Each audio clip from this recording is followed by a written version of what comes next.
Ito na. Susunod namang balita. Ako po. Young Rodrigo Roa Duterte.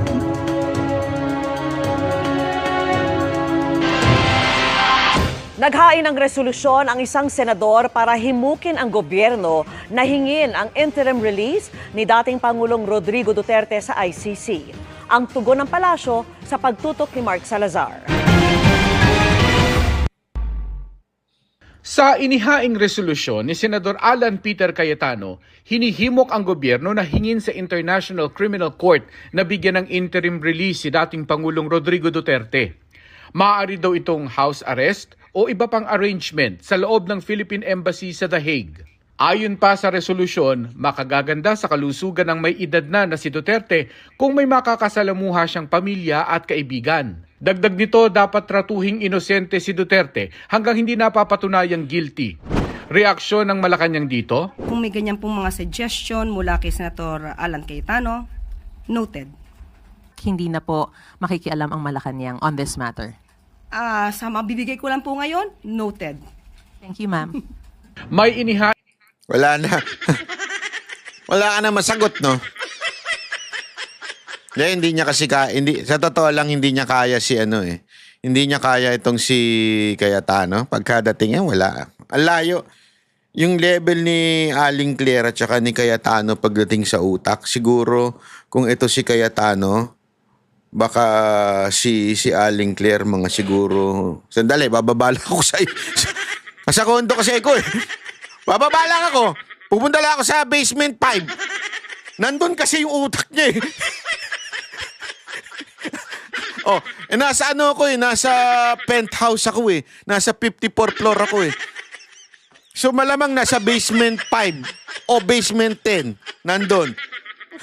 Ganon yung difference nun. Kaya hindi niya na sinagot kasi sabi niya, hindi, wala, mahirap labanan niya si Cayetano. Yung talino niyang kakaiba eh. ng petisyon sa ICC ang mga abogado ng dating Pangulo para sa kanyang interim release. Hindi Senado ang magtatakda o magpropose ng ganitong conditions o kaya circumstances, kundi ang defense. Sa ngayon, walang personalidad ang... Ate, ang walang personalidad, ikaw. Huwag ka nga nakikigulo. Eto na naman kayo, GMA eh. Di ba sinabi na nga hindi taga-ICC yan? Bakit may ICC Assistant to Counsel pa kayo? Hindi nga eh. GMA, bakit hindi ninyo i-confirm sa ICC? Kasi sa tingin nyo, magsisinungaling si Attorney Kaufman at sasabihin niya, eto hindi naman parte doon sa ICC? Hindi naman to accredited ng ICC? Bakit nyo ginagamit yung pangalan ng ICC? Gamit kayo ng pangalan ng ICC Assistant to Counsel. Yan ang lagi niyong ginagamit sa tao na ito. Hindi nga ina-acknowledge ng ICC to. Si Kaufman na nagsabi niyan. Sa tingin niyo magsisinungaling si Kaufman? Di pwedeng ilaban nito sa ICC. Yung defense nagsisinungaling na hindi daw ako parte ng ICC Assistant to Counsel. Di ba? Pwede niya ireklamo yun. Hindi magsisinungaling si Kaufman, napaka-professional na tao nun. Yan na nga literal sinasabing hindi yan. Nagpapanggap lang daw yan si Attorney Cristina Conti. Ikaw, madam, ang walang personalidad. Hindi ang mga senador. Conditions o kaya circumstances, kundi ang defense. Sa ngayon, Hindi. walang personalidad. Ikaw ang walang personalidad, ma'am. Philippine government or even the Senate of the Philippines. Ikaw ang dun sa walang kaso ni personalidad. Duterte sa ICC. Ikaw. Kaya ang tingin ko, maaaring mabaliwala ito maliban kung lalapit siya sa defense para ipanukala itong ganitong mga kondisyones. May bigat man legal o wala ang resolusyon ni Cayetano, kabado raw ang pamilya ng EJK victims tuwing napapag-usapan ng interim release. Alam naman natin na maraming supporter pa rin ang dating Pangulong Duterte at ang resolusyon nito ay magbibigay ng senyales na para bang wala siyang pananagutan doon sa mga naganap na mga pagpaslang.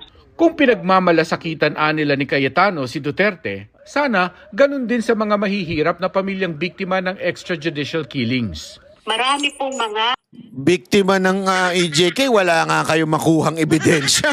Ang bihira kayo. Gago! Wala nga kayo makuha ang ebidensya, di ba? Tapos sasabihin nyo, biktima ng EJK. Pambira kayo talaga, oo. Halatang halata naman eh. Mga ano po namin, mga nanay, mga lola, namatay na po sa pagkakasakit at sa kanilang pagpanaw, hindi nila nabanaagan yung hustisya. Kaya po yung ganitong resolusyon ay napaka-isang panig. Hinihingi pa namin ng tugon ni Senador Cayetano dito. Para sa GMA Integrated News, Mark Salazar, nakatutok 24 oras. Wala. Alam mo, ito lang masasabi natin ha. Maganda po yung resolusyon na gagawin po ni Cayetano na, alam mo, house arrest na lang dun sa embahada. Yeah? At least, kasi alam mo kung bakit maganda yon. Ano fair. Bakit? Embahada is controlled by our government. Di ba? Okay yun.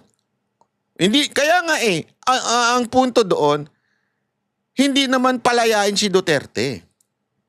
Hawak pa rin ng gobyerno. Alam naman natin yung gobyerno against dito. Kaya nga dinala dyan sa dahig, di ba?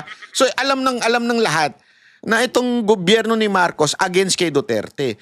So they will not treat it at pakakawalan. Di ba? Ibig sabihin, fair lang. Ang punto lang naman ni Senator Cayetano, siguro, nung napanood niya yung mga interview ni VP Sara Duterte na nangangayayat na kasi hindi makakain dahil syempre iba nga naman yung pagkain. Lalo na, ang mahirap pa naman totoo ito yung mga matatanda, mahirap nang baguhin ng eating habit niyan. Kung ano na nakasanayan niyan, yun na. Totoo kasi di ba, hindi katulad na mga bata natin. Kapal na mukha mong animal ka. Hindi, mga katulad nating bata-bata pa, we can change diet anytime. Naks! Pwede pa tayo medyo, ako nga, nagawa ko pa ngang from a KFC eating person. Ano KFC? Hindi, kasi pag kumain ako, isang bucket nun Tapos, bigla akong nag-plant-based. Agad-agad yun, walang ano yun. Nagagawa ko pa yun.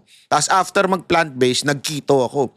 After ng keto, bumalik na ako sa kanin. Kaya, I mean, I can madali pang magbago. Pero pag ang matanda, kung ano na yung kinalakihan nilang pagkain, yun na yun. Pakainin mo ng iba yan, hindi na talaga nila, hindi, ewan ko kung bakit gano'n na parang ayaw na nila. Yung ayaw na nila talaga. That's why nagsasuffer yung health. Plus, at the same time, syempre yung being alone. Diba? Ang nilalaban kasi natin dito mga kababayan, kasi yung mga iba dyan,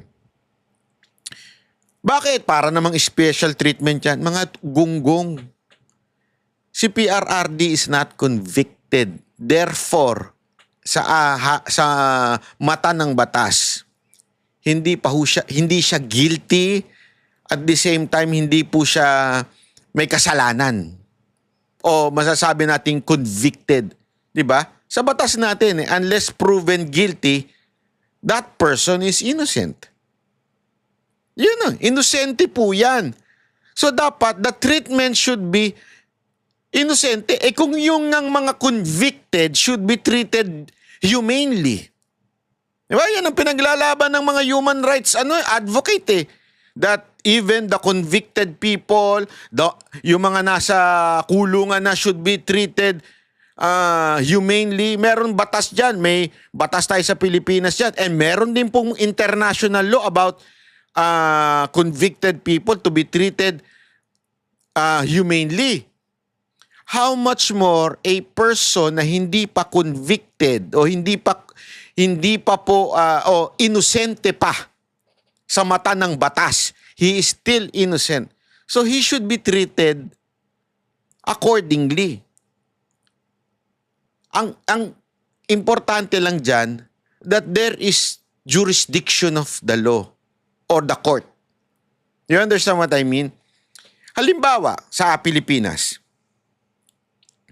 once ikaw ay dinimanda ka, tapos nagkaroon ng probable cause, ipapasa nung piskal na nagsabing, may probable cause yung demanda na to, yung reklamo.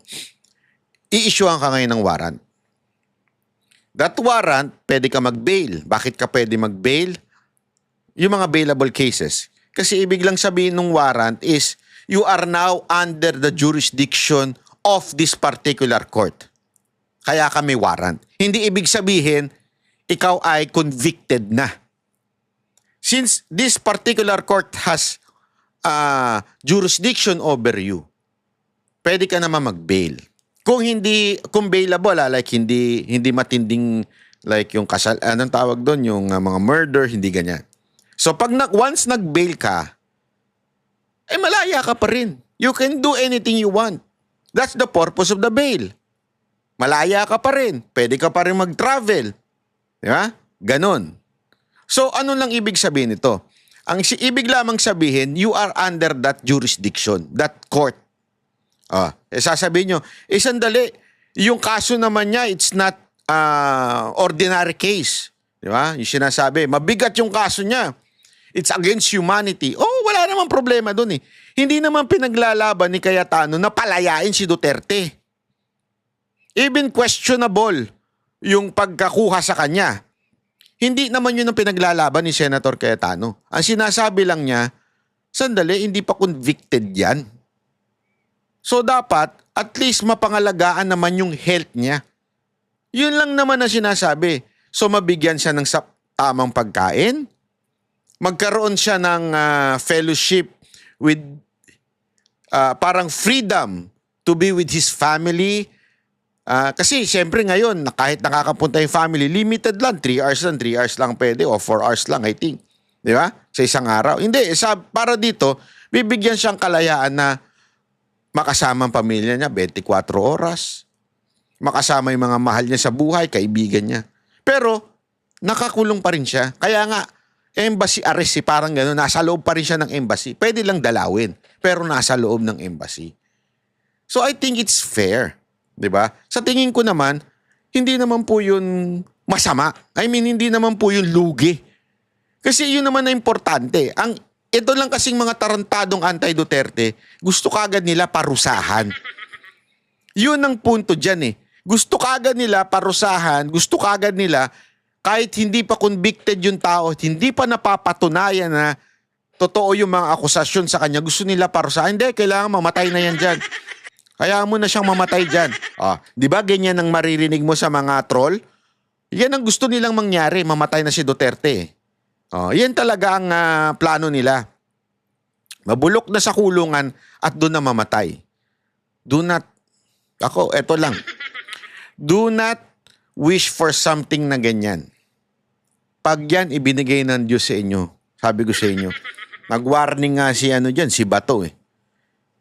Magagalit talaga ang uniform personnel. Sabi ni Bato yan, hindi ako Nakita ko yung video niya sabi niya yun. Magagalit talaga ang uniform personnel dyan pag hinayaan yung mamatayan. Kaya nga do not wish for something na ikakadisgrasya nyo. Yan ang sinasabi ng iba hindi ako. Yung sinasabi ng mga, hindi, totoo yan. Nakikita ko yan sa mga post mga comment ng mga kababayan natin. Huwag ninyong antayin mamatay si PRRD. Nako, makikita nyo, hinahanap nyo. Yan, totoo. Kaya nga, alam nyo, ladies and gentlemen, sana lang, let's be humane. Diba? I mean, 80 years old, maghahasik ng lagi. Ang boses ng masa, hindi natatakot.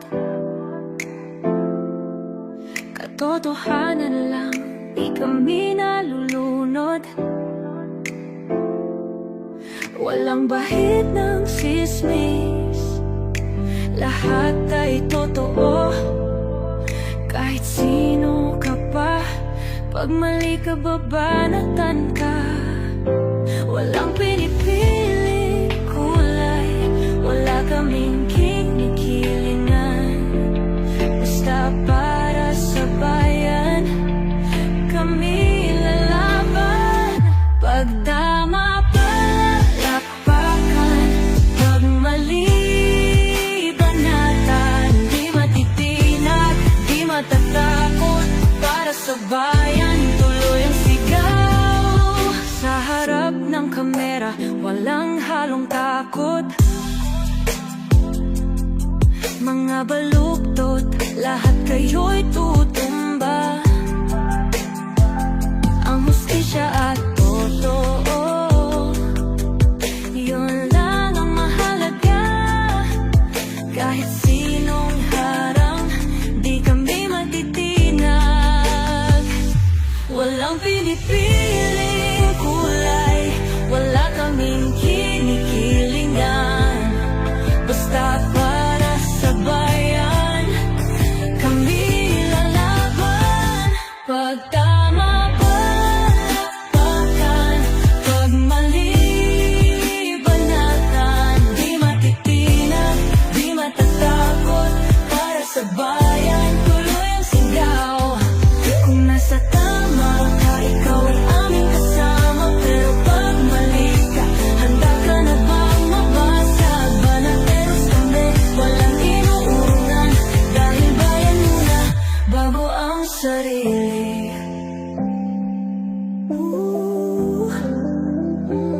Bago ang sarili.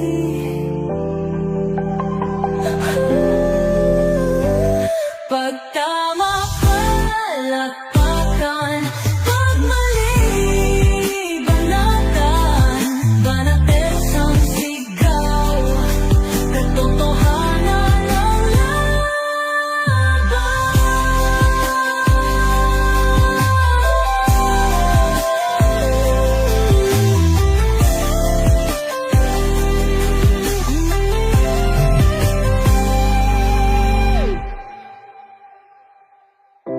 Sa